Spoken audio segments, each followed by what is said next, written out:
नमस्कार दोस्तों, स्वागत है आपका हमारे एक और नए वीडियो में। आज हम आपको बताने वाले हैं भारतीय पेशेवर पहलवान विनेश फोगाट जी के बारे में, जिन्हें पेरिस ओलंपिक में फाइनल खेलने से पहले डिसक्वालीफाई कर दिया गया है। मात्र 100 ग्राम वजन की वजह से ये अपना गोल्ड मेडल लेने से चूक चुकी हैं। गोल्ड मेडल का जो इनका सपना था वो टूट चुका है। तो आज हम आपको इन्हीं के बारे में संपूर्ण जानकारी देने वाले हैं। पूरा जीवन परिचय, पूरी बायोग्राफी इनकी बताने वाले हैं। मात्र 100 ग्राम वजन की वजह से इनका जो गोल्ड मेडल का सपना था वो पूरी तरीके से चूर चूर हो चुका है। और आप देख सकते हैं इसी के साथ में उन्होंने अपने रिटायरमेंट की भी घोषणा कर दी है और बहुत ही भावुक संदेश उन्होंने दिया है कि माँ, कुश्ती मेरे से जीत गई और मैं हार गई, माफ़ करना।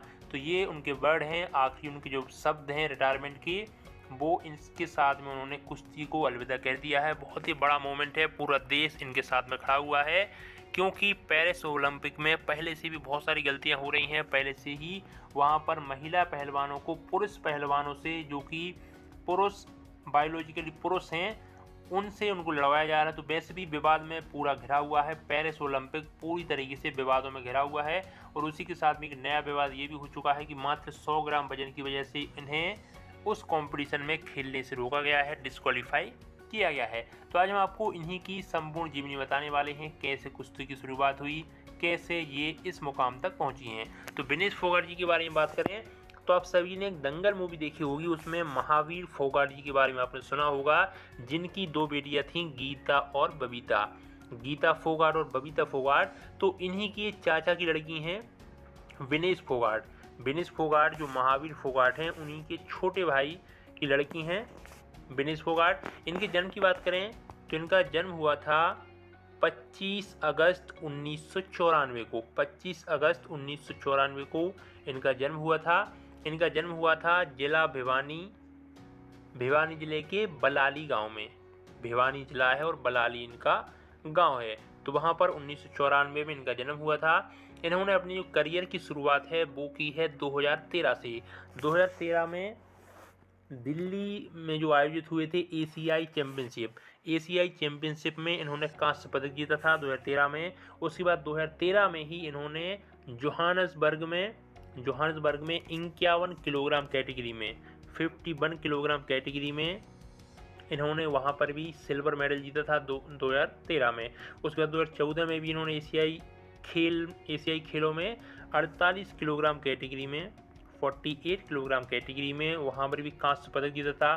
फिर 2015 में सिल्वर मेडल जीता दोहा में। 2016 में भी सिल्वर कांस्य मेडल जीता बैंकॉक में। इसके अलावा 2018 में इन्होंने स्वर्ण पदक जीता और 2014 में भी इन्होंने स्वर्ण पदक जीता था।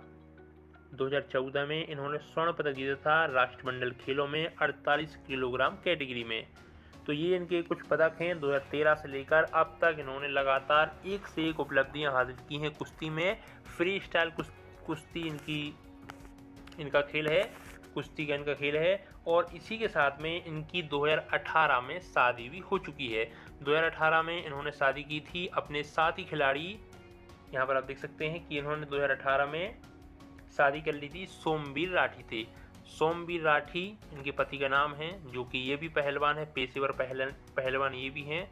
सोमवीर राठी से इनकी 2018 में शादी हुई थी, जब ये मेडल जीत के आई थी जकार्ता से। जकार्ता में इन्होंने स्वर्ण पदक जीता था एशियाई खेलों में। 18वें एशियाई खेलों में, जो 18वें एशियाई खेल हुए थे जकार्ता में, वहाँ पर उन्होंने स्वर्ण पदक जीता था और उसी टाइम पे इन्होंने शादी भी कर ली थी। 2018 में इनकी शादी हो चुकी थी। तो और अब 2024 में पेरिस ओलंपिक में ये फाइनल तक पहुंच चुकी थी। ये फाइनल खेलने ही वाली थी, लेकिन फाइनल खेलने से कुछ ही समय पहले इन्हें डिस्क्वालीफाई कर दिया गया और इन्हें मात्र 100 ग्राम वजन होने की वजह से उस प्रतियोगिता में खेलने नहीं दिया गया, जहां पर इन्हें गोल्ड का सपना ये लेकर गई थी और गोल्ड इनको लाना ही था। इस तरह की इनकी तैयारी थी। इन्होंने इतनी मेहनत की थी उस 100 ग्राम वजन को कम करने के लिए। इन्होंने 2 दिन पहले ही 52 किलोग्राम कैटेगरी का वजन, मतलब 52 किलोग्राम कैटेगरी में अपना मुकाबला खेला था। लेकिन उसके बाद जब इनको 50 किलोग्राम कैटेगरी में मुकाबला खेलना था, यानी कि 50 किलो वजन उनका होना चाहिए था, तो वो उस टाइम पे मतलब नहीं निकला। उनका 50 किलो और 100 ग्राम वजन थोड़ा सा ज़्यादा निकला। तो ये 100 ग्राम वजन की वजह से उनका जो गोल्ड का सपना था, गोल्ड मेडल का सपना था, वो पूरी तरीके से टूट चुका है। और अब इन्होंने कुश्ती को भी अलविदा कह दिया है, यानी कि संन्यास की घोषणा इन्होंने कर दी है। आप देख रहे होंगे इन्होंने अपनी रिटायरमेंट की घोषणा कर दी है। बहुत ही कम समय में इन्होंने रिटायरमेंट की घोषणा यहाँ पर कर दी है। तो बहुत ही गजब की खिलाड़ी हैं, पूरे देश का ये अभिमान है, पूरा देश इनके साथ में खड़ा हुआ है। सरकार से लेकर हर एक नागरिक तक इनके साथ में खड़ा हुआ है। और सभी लोग ये बोल रहे हैं कि आप हारी नहीं हैं, आपको हराया गया है, क्योंकि अभी तक इन्होंने इतने कड़े मुकाबलों को दिया है। इससे पहले इन्होंने वर्ल्ड चैंपियन को हराया था। आप देख सकते हैं कि इन सबको इन्होंने हराकर ही ये फाइनल में पहुंची थी। वर्ल्ड चैंपियन को हराकर सेमीफाइनल में इन्होंने क्यूबा की पहलवान को हराया था।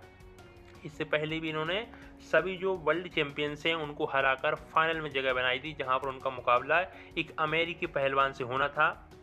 अमेरिकी पहलवान से उनका मुकाबला फाइनल में खेला जाना था, लेकिन उस मुकाबले से कुछ ही टाइम पहले इन्हें डिसक्वालीफाई कर दिया गया है। और अब इन्होंने कुश्ती को भी संन्यास दे दिया है, कुश्ती से भी इन्होंने संन्यास ले लिया है। 2016 में इन्हें भारत सरकार की ओर से अर्जुन पुरस्कार दिया गया, जो कि खेलों के क्षेत्र में सबसे बड़ा पुरस्कार है। भारत का अर्जुन पुरस्कार से इन्हें नवाजा गया था 2016 में। और इसके साथ में इन्हें भारतीय रेलवे में नौकरी भी दी गई है। भारतीय रेलवे में ये कार्यरत हैं।